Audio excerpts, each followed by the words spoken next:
الحمد لله وكفى وسلام على عباده الذين اصطفى اللهم صل على سيدنا محمد وعلى آل سيدنا محمد وبارك وسلم۔ نبی اکرم صلی اللہ علیہ وسلم نے اپنی امت کا رشتہ بلکہ ہر امتی کا رشتہ اپنے رب کے ساتھ جوڑنے کے لیے دعائیں مختصر سی تعلیم فرمائی ہیں، جو کہ بہت بڑا ذریعہ ہے رب تعالیٰ کے ساتھ تعلق جوڑنے کا۔ اور ان مختصر دعاؤں میں اگر غور کیا جائے تو بہت ساری نعمتوں کا ذکر کر دیا گیا جس کی انسان کو ضرورت ہے یا ضرورت پیش آ سکتی ہے، چاہے موت سے پہلے ہو چاہے موت کے بعد ہو۔ ان مختصر دعاؤں میں سے ایک اہم دعا جس کے بارے میں حدیث شریف میں آتا ہے کہ نبی اکرم صلی اللہ علیہ وسلم صبح کی نماز کے بعد یہ دعا پڑھا کرتے تھے: اللہم انی اسألک علما نافعا ورزقا طیبا وعملا متقبلا۔ تین چیزیں ہیں بظاہر، اس میں مختصر سی دعا ہے، مختصر جملے ہیں۔ یا اللہ، میں سوال کرتا ہوں آپ سے نفع دینے والے علم کا، پاکیزہ رزق کا، اور ایسا عمل جو قبولیت کے درجے تک پہنچنے والا ہو۔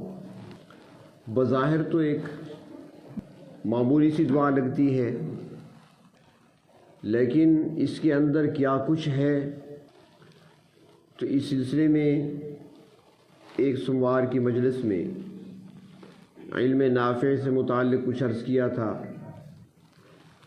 اور پھر اس سے اگلے ہفتے رزق طیب سے متعلق کچھ عرض کیا تھا کہ علم نافع کیا ہے اور رزق طیب کیا ہے، اور تیسرا جملہ اور تیسری بات یا تیسرا سوال جو اللہ رب العزت سے کیا جاتا ہے، جو ہمیں سکھایا گیا، وہ مقبول عمل ہے۔ تو مقبول عمل سے کیا مراد ہے، اور کون سا عمل اللہ کے ہاں قبولیت کے مقام تک پہنچتا ہے؟ دنیا میں بہت ساری ایسی شخصیات گزری ہیں جن کو قابلیت عطا کی گئی، بہت ساری قابل شخصیات گزشتہ ادوار میں بھی اور موجودہ دور میں بھی ایسے لوگ ہیں جن کو قابلیت ملی ہے۔ کسی کو قابلیت علم میں ملی ہوگی، کسی کو تجارت میں، کسی کو سیاست میں، کسی کو کسی اور فن میں۔ تو یہاں پر قابلیت نہیں چاہیے اللہ کے ہاں۔ دنیا میں قابلیت چل جاتی ہے، لیکن اللہ کے ہاں قابلیت کے ساتھ قبولیت بھی چاہیے، کہ کسی شخص کے اندر قابلیت تو پائی جاتی ہے، وہ قابل تو بہت ہے، لیکن دیکھا یہ جائے گا کہ قابلیت کے ساتھ قبولیت بھی ہے کہ نہیں۔ جس کو اللہ رب العزت نے علم عطا فرمایا تو اس کے پاس علم کی قابلیت ہے، علم ہے اس کے پاس، فن ہے اس کے پاس، وہ علم کی باریکیوں کو جانتا ہے، تو قابلیت ہے۔ اور اگر دیکھا جائے تو علم تو سب سے زیادہ ابلیس کو ملا تھا، قابل تھا۔ اس کی قابلیت کا اندازہ اس سے لگائیں کہ اس کے بارے میں آتا ہے، فرماتے ہیں کہ وہ معلم ملکوت تھا۔ دو قسم کے لفظ آتے ہیں، معلم اور معلم۔ معلم سکھانے والا، پڑھانے والا، تعلیم دینے والا، فرشتوں کو تعلیم دینے والا، فرشتوں کو پڑھانے والا، تو فرشتوں کو سکھانے والا، فرشتوں کو تعلیم دینے والا۔ اور اگر معلم کہا جائے تو فرشتوں سے سیکھا ہوا، فرشتوں سے پڑھا ہوا، یوں سمجھے کہ فرشتوں کا شاگرد۔ تو دونوں لحاظ سے دیکھا جائے تو قابلیت میں کوئی شک نہیں رہتا، بھرپور قابلیت اسے حاصل تھی، چاہے اس نے فرشتوں کو پڑھایا ہو، چاہے فرشتوں سے پڑھا ہو، چاہے وہ فرشتوں کا استاد ہو اور چاہے فرشتوں کا شاگرد ہو، اسی مقام حاصل تھا، یہ قابلیت تھی۔ لیکن چونکہ قبولیت نہیں تھی تو ایک عام عالم جس کو قبولیت حاصل ہوتی ہے تو اس کو ہم کیا کہتے ہیں؟ رحمت اللہ علیہ، جملہ کہا جاتا ہے نا، رحمت اللہ علیہ۔ اور جب شیطان کا ذکر آئے گا، علم تو سب سے زیادہ اس کے پاس ہے، لیکن لعنت اللہ علیہ، اسے رحمت اللہ کوئی نہیں کہے گا۔ تو کیا وجہ ہے کہ علم اس کے پاس علم تھا، قابلیت تھی، لیکن قبولیت نہیں تھی۔ تو اب یہ قبولیت کیسے پیدا ہو؟ اس دعا میں سکھایا گیا کہ اللہ سے سوال کرو صبح صبح روزانہ،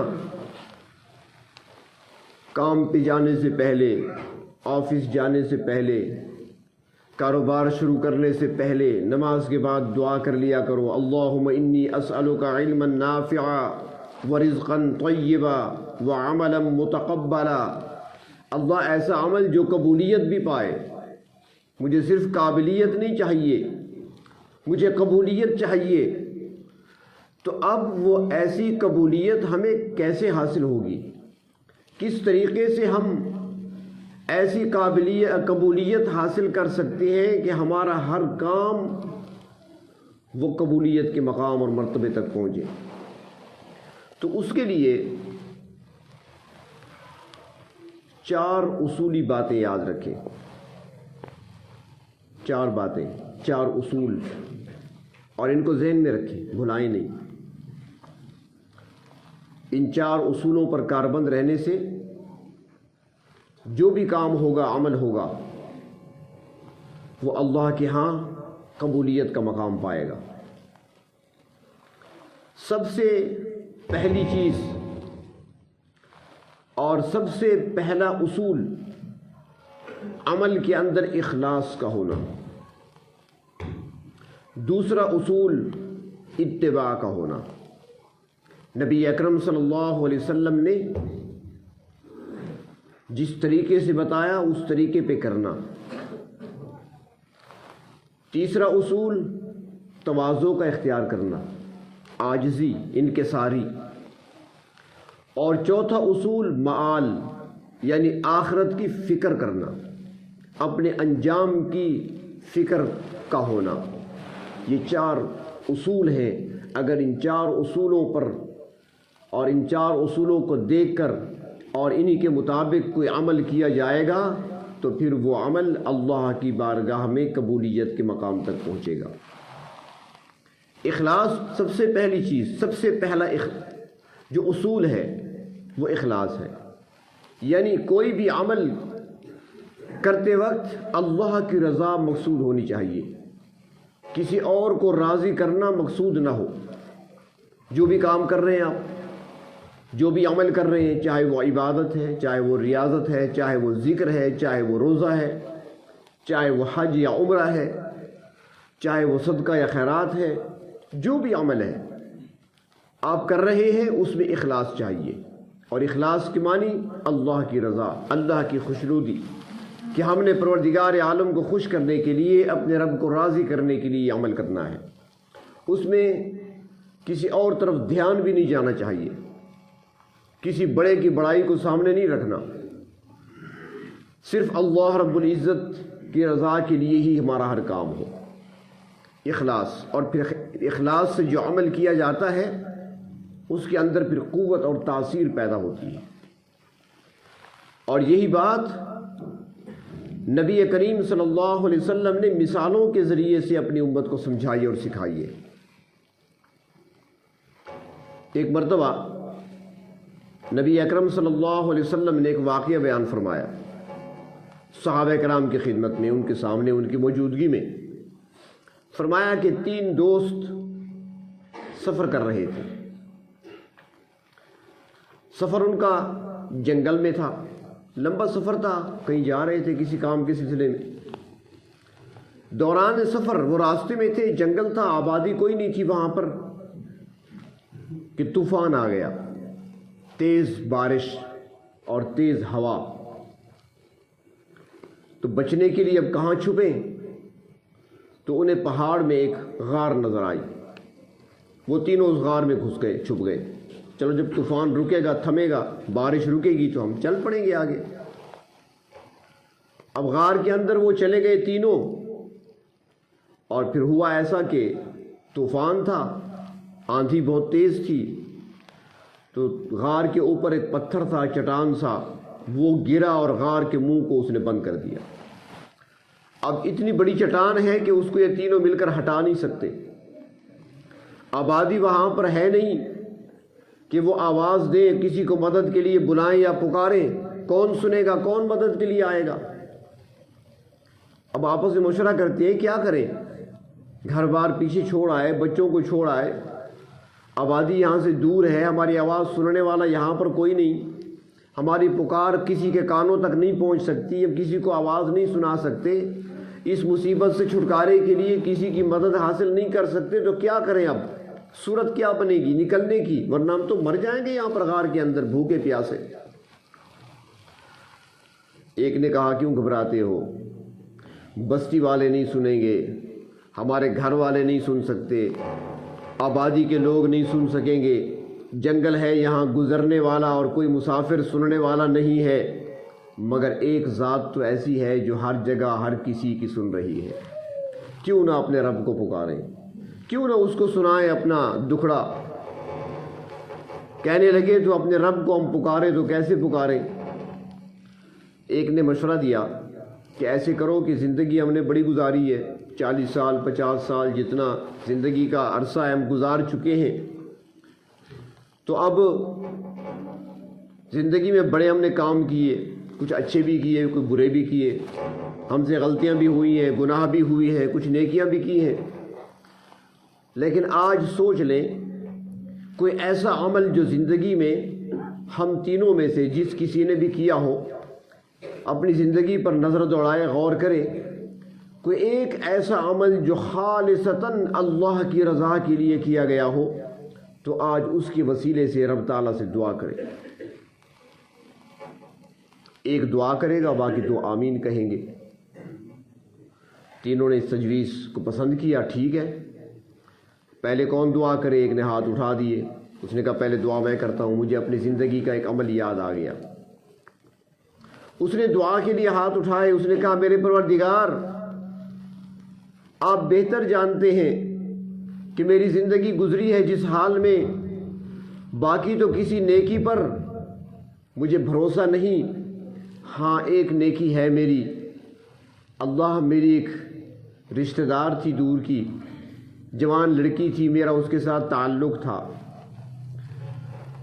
میرا اس کے ساتھ، اس کا میرے ساتھ، اور پھر یہ تعلق ہمارا آگے بڑھا، گفتگو ہوتی تھی، ہماری باتیں ہوا کرتی تھیں، اور ایک وقت ایسا بھی آیا کہ تنہائی کے لمحات میسر آئے ہم دونوں کو، اور ہم ایسی جگہ پر دونوں اکٹھے تھے جہاں دیکھنے والا کوئی نہیں تھا، جہاں پر رکاوٹ کوئی نہیں تھی، گناہ سے روکنے والا کوئی نہیں تھا۔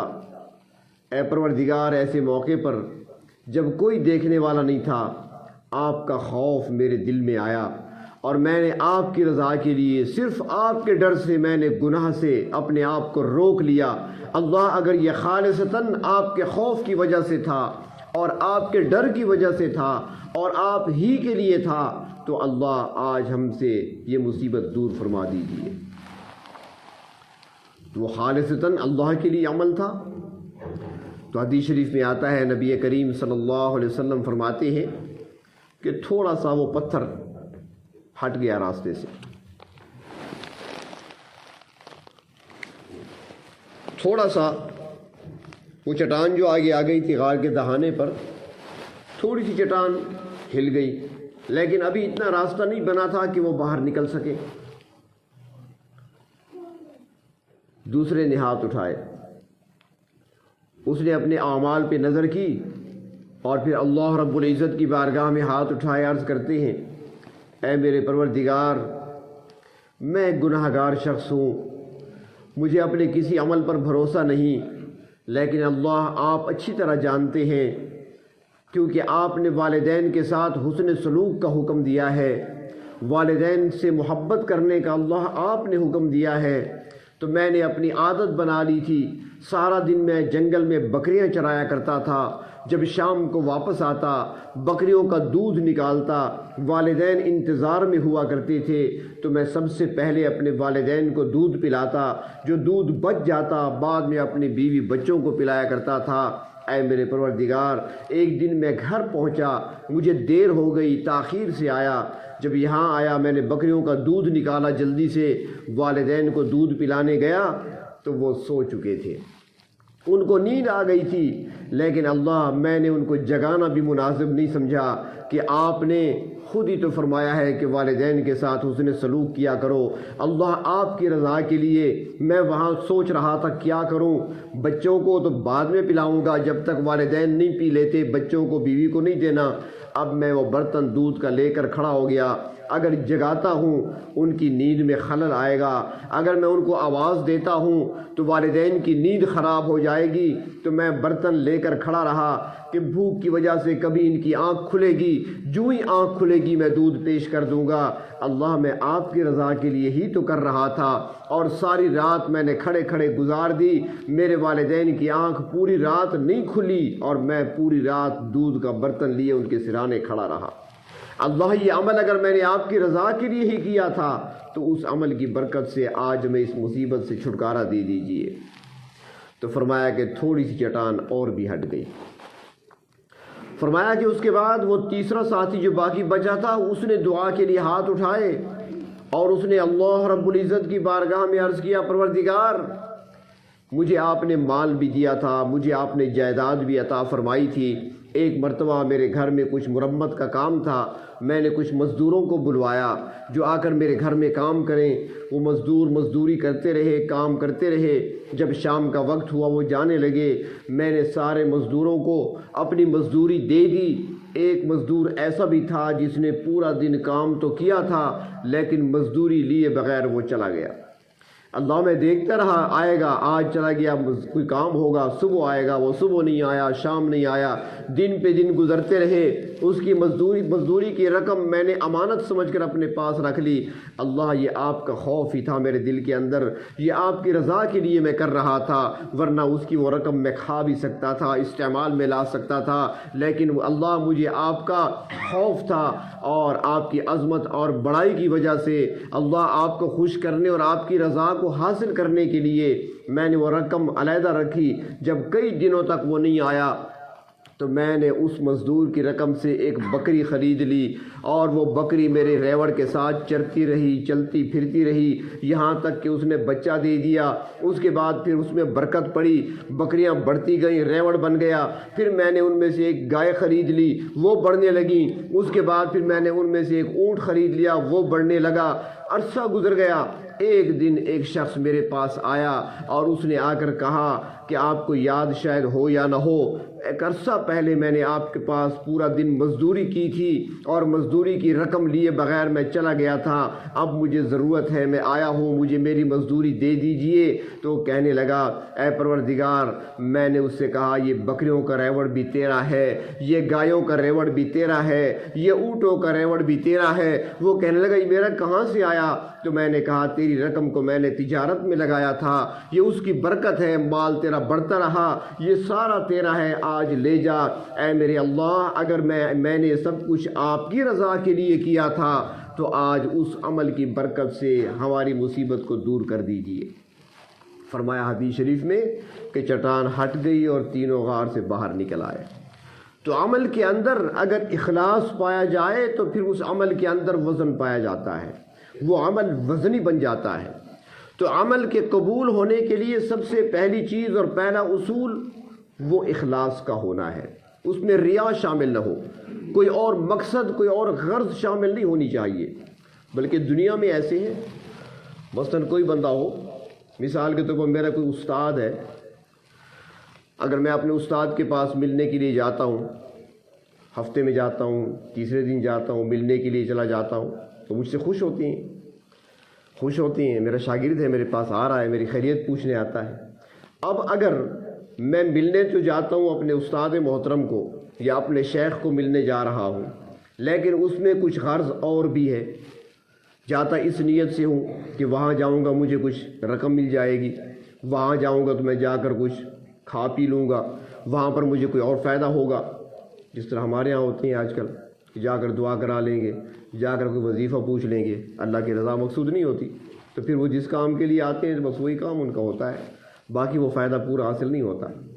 تو اس طریقے سے اگر کوئی کرتا ہے اور استاد کو پتہ چل جائے کہ شاگرد مجھے خوش کرنے کے لیے تو نہیں آ رہا، یہ تو اپنے مقصد سے آتا ہے، اپنا مطلب اس کے دل میں ہے، جب اس کو پتہ چلے گا تو اس کے دل کے اندر اس کی کوئی قدر و مقدر نہیں ہوگی۔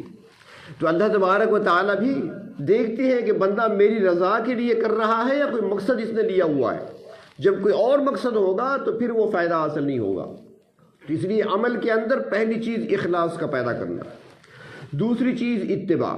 ہر عمل جب وہ نبی اکرم صلی اللہ علیہ وسلم کے طریقے کے مطابق ہوگا تو وہ عمل اللہ رب العزت کی بارگاہ میں قبول ہوگا۔ اگر کوئی بھی عمل کوئی بھی کام اللہ کے محبوب صلی اللہ علیہ وسلم کے طریقے سے ہٹ کر ہوگا، چاہے وہ جتنا بڑا عمل کیوں نہ ہو، وہ اللہ کے ہاں قبولیت کے قابل نہیں ہوا کرتا۔ پہلی چیز اخلاص، اور دوسری چیز اتباع، اور تیسری چیز تواضع، عاجزی، انکساری، یعنی آپ نے عبادت کی ہے تو عبادت کے بعد ناز نہیں ہونا چاہیے عبادت پر، بلکہ نیاز ہونی چاہیے، نیاز مندی ہونی چاہیے۔ عبادت کرنے کے بعد استکبار نہیں ہونا چاہیے بلکہ استغفار ہونا چاہیے۔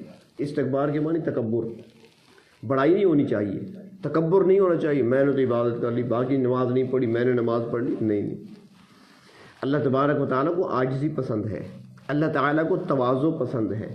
صحابہ کرام کا ذکر اللہ رب العزت نے قرآن حکیم میں فرمایا کہ ان کا حال کیا ہے، فرمایا کہ کانوا قلیلا من اللیل ما یہجعون، حالت ان کی کیا ہے کہ وہ راتوں کو بہت کم سوتے ہیں، وہ راتوں کو جاگتے رہتے ہیں۔ اور دوسرے مقام پہ فرمایا والذین یبیتون لربہم سجدا وقیاما، یبیتون گزار دیتے ہیں اپنی ساری رات، پوری راتیں گزار دیتے ہیں اپنی، کس حال میں؟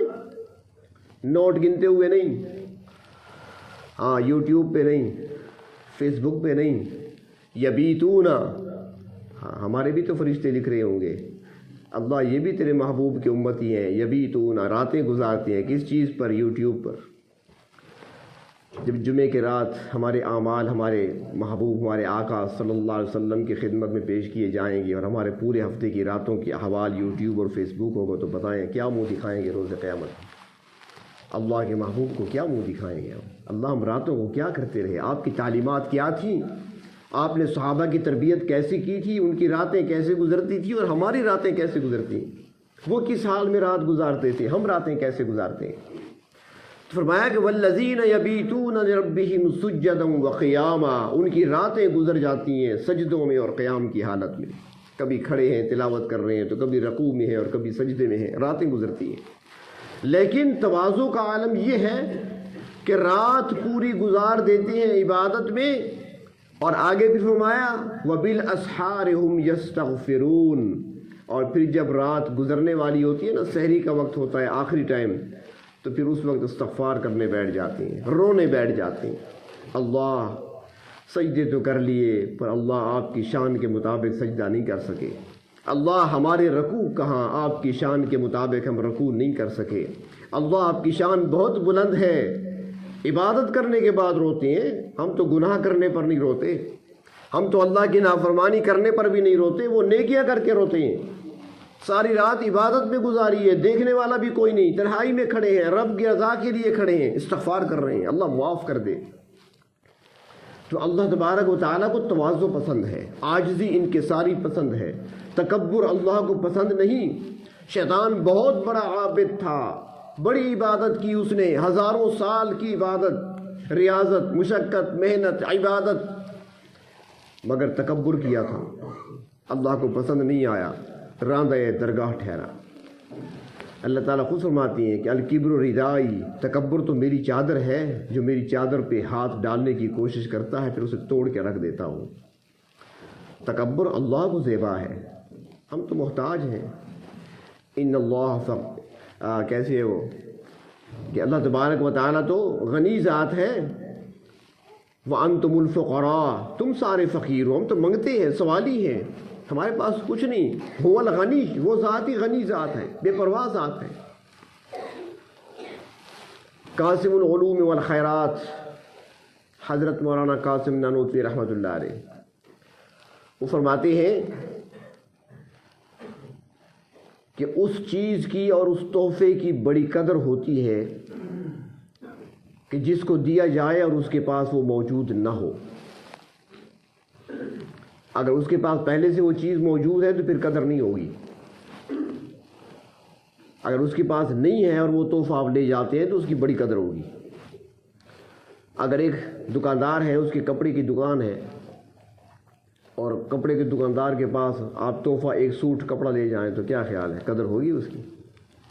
ایک شخص کا اس کی فروٹ کی دکان ہے، قسم قسم کے فروٹس رکھے ہوئے ہیں، پھل رکھے ہوئے ہیں، میوے رکھے ہوئے ہیں، اور آپ 1-2-3 کلو جو ہے وہ مالٹے لے کر چلے جائیں، اس کا تحفہ لائے ہوں آپ کے لیے، کیا قدر ہوگی؟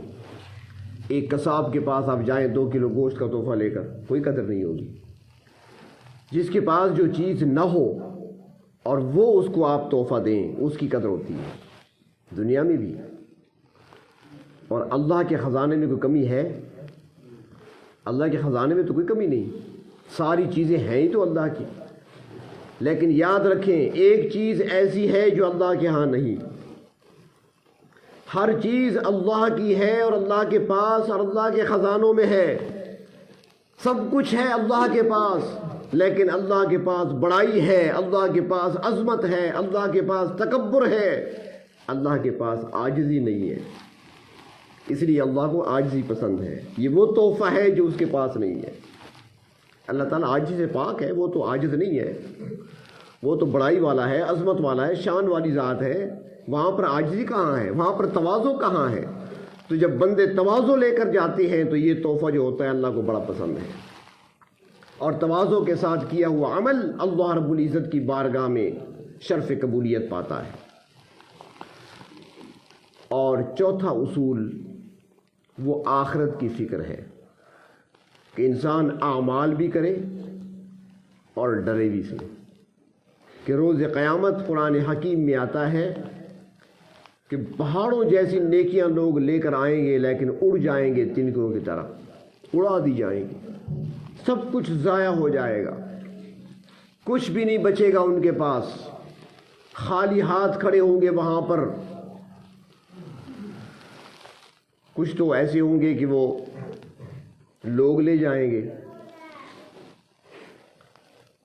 حدیث شریف میں آتا ہے نا، مفہوم ہے اس کا، کہ پوچھا گیا صحابہ کرام سے کہ بتائیں کہ فقیر کون ہے؟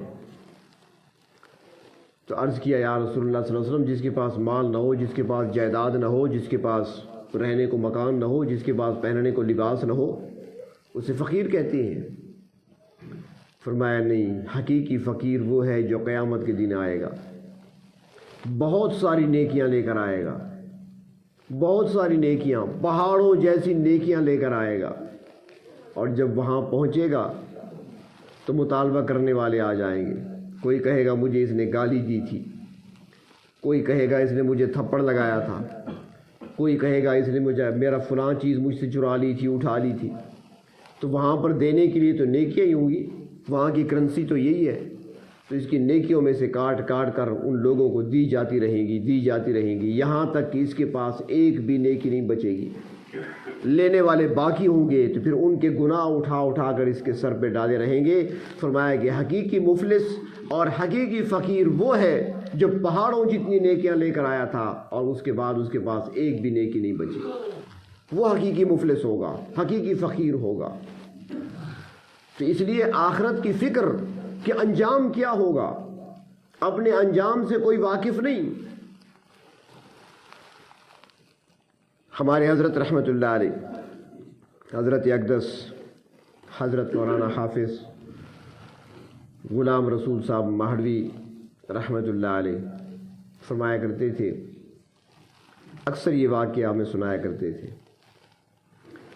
وہ فرماتے تھے کہ ایک شہزادہ بڑے کر و فر سے جا رہا تھا شکار پر، بڑے فخر میں، بڑے غرور میں، بڑے تکبر میں، گھوڑے پہ سوار ہے، شکاری کتے اس کے پاس ہیں،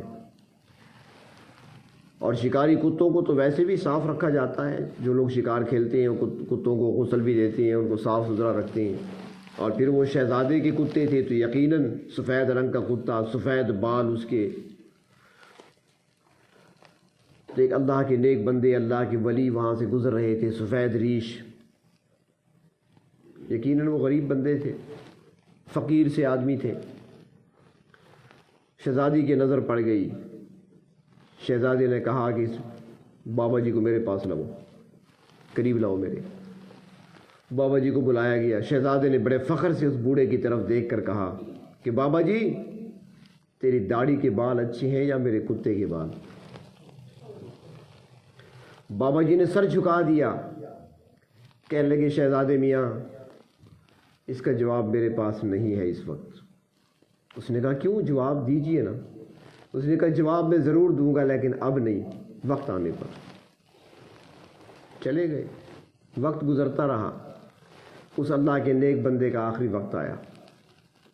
اس نے اپنے بیٹے کو بلایا، فرمایا بیٹے فلاں شہزادے کے پاس چلے جانا، ایک سوال کا جواب میں نے دینا ہے، اب میرا وقت آخر ہے، میں دنیا سے جانے والا ہوں، اور الحمدللہ آخری نماز بھی ادا کر چکا ہوں، کلمہ میری زبان پہ ہے۔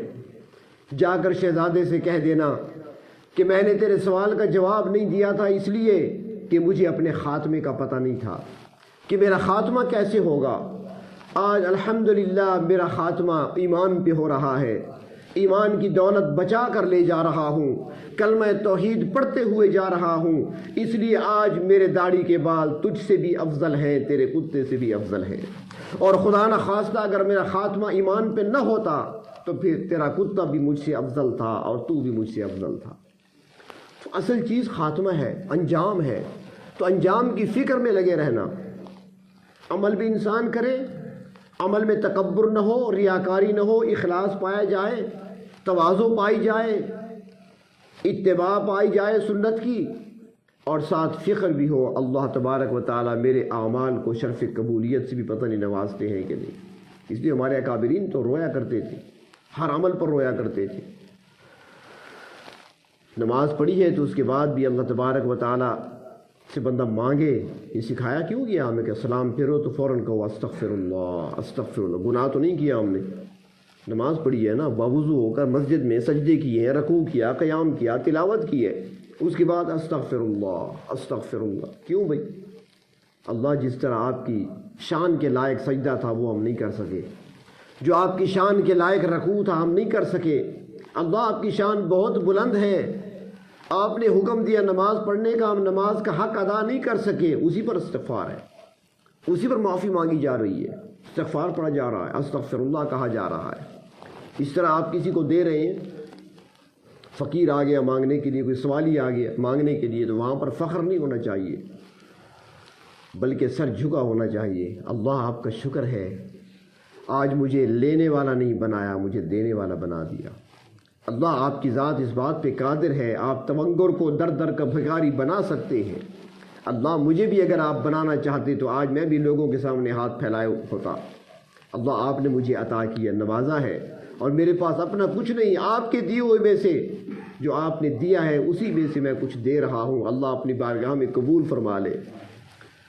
تو عاجزی انکساری ہو، اتباع سنت بھی ساتھ ہو، اور آخرت کی فکر بھی ہو۔ اللہ تبارک و تعالیٰ سے مانگنا کہ اللہ جو اعمال ہے اپنی بارگاہ میں قبول فرما لیجیے۔ تو اب دیکھیں ایک چھوٹی سی دعا ہے، اس کے اندر کتنا کچھ ہم نے مانگا۔ اللہم انی اسألک علما نافعا علم نافع کا سوال، نفع دینے والے علم کا سوال اللہ کے نبی نے سکھایا امت کو، اس طریقے سے صبح سوال کر لیا کرو۔ بہت ساری باتیں باہر نکل کر تم سیکھو گے، بہت ساری چیزیں دیکھنے کو ملے گی، سیکھنے کو ملیں گی۔ اگر کوئی پڑھنے کے لیے اسکول مدرسے کالج نہیں بھی جا رہا، پھر بھی سیکھنے کو بہت ساری چیزیں ملتی ہیں، انسان کو سبق ملتی ہیں ہر قدم قدم پہ۔ تو سوال ہے کہ علم نافع، نفع دینے والا علم مجھے عطا کر دینا، اور ساتھ رزقا طیبا، جیسا کہ عرض کیا تھا کہ روزی رزق اس میں صرف کھانا پینا نہیں ہے، رزق میں ہر وہ نعمت جو انسان کو فائدہ دینے والی ہے اسے رزق کہا جاتا ہے۔ اس میں لباس بھی ہے، اس میں سواری بھی ہے، اس میں گھر بھی ہے آپ کا، اس کے اندر جو ہے آپ کا کھانا بھی ہے، پینا بھی ہے، ساری چیزیں اس میں شامل ہے رزق کے اندر۔ تو رزقا طیبا، طیب پاکیزہ، یعنی ایسی روزی اللہ مجھے دینا جس میں دھوکے کا مال شامل نہ ہو، جس میں ملاوٹ شامل نہ ہو، جس میں رشوت شامل نہ ہو، جس میں سود شامل نہ ہو، پاکیزہ ہو، حلال نہیں صرف بلکہ پاکیزہ ہو۔ اب ساری آپ نے اس کے اندر مانگ لیا۔ وہ عمل متقبلہ، اللہ مجھے ایسے عمل عطا کر دے۔ اب اعمال میں صدقہ بھی ہے، خیرات بھی ہے، نماز بھی ہے، تسبیحات بھی ہے، ذکر و اذکار بھی ہے، کسی کے ساتھ ہمدردی بھی ہے، کسی کے ساتھ نیکی بھی ہے، کسی کو روڈ کراس کرانا بھی ہے، کسی کا ہاتھ پکڑنا بھی ہے، کسی کو مشورہ دینا بھی ہے، ساری چیزیں ہیں نا، سارے کام ہیں۔ تو اللہ یہ سارے کام جتنے عمل میں کروں گا متقبل ایسے ہوں جو قبول ہو جائیں۔ تو کیا مطلب قبول کا؟ کہ چاروں اصول پائے جائیں، اللہ میں عمل بھی کرتا رہوں، اخلاص بھی اس میں ہو، اللہ میں عمل ایسا کرتا رہوں اس میں تواضع انکساری بھی ہو، اللہ میں عمل ایسا کرتا رہوں، ایسا عمل مجھے عطا کر دے سارے دن میں کہ جس کے اندر آخرت کی فکر بھی ہو، ایسا عمل عطا کر دے، نصیب کر دے جس میں آپ کے محبوب کی اتباع بھی ہو۔ تو یہ ساری چیزوں کا ہم نے سوال کر لیا مختصر جملے کے اندر۔ تو اس لیے ان مختصر دعاؤں کو ضرور یاد کریں، یاد کرنا آسان ہے، اور اسی تصور سے پڑھا کریں، اس توجہ سے پڑھا کریں۔ یہ ساری چیزیں آپ کے تصور میں ہونی چاہیے۔ اللہ تبارک و تعالی عمل صالح کی توفیق عطا فرمائے اور قبولیت والے اعمال ہم سب کو نصیب فرمائے۔ میرا عمل ہے سیاہ نامہ، مجھے خدایا معاف کر دے۔ میرا عمل ہے سیاہ نامہ، مجھے خدایا معاف کر دے۔ میں جانتا ہوں تو بخش دے گا، مجھے خدایا معاف کر دے۔ پہاڑوں جیسی میری خطائیں، مگر بہت ہے تیری عطائیں۔ پہاڑوں جیسی میری خطائیں، مگر بہت ہے تیری عطائیں۔ معاف کرنا شعار تیرا، معاف کرنا شعار تیرا، مجھے خدایا معاف کر دے۔ میں جانتا ہوں تو بخش دے گا، مجھے خدایا معاف کر دے۔ عذاب دے کر تو کیا کرے گا، کریم ہے تو کرم ہی فرما۔ عذاب دے کر تو کیا کرے گا، کریم ہے تو کرم ہی فرما۔ سوال کیسا جواب کیسا، سوال کیسا جواب کیسا، مجھے خدایا معاف کر دے۔ میں جانتا ہوں تو بخش دے گا، مجھے خدایا معاف کر دے۔ اندھیرے شب کے کیے ہیں رسوا، اجالے دن کے کیے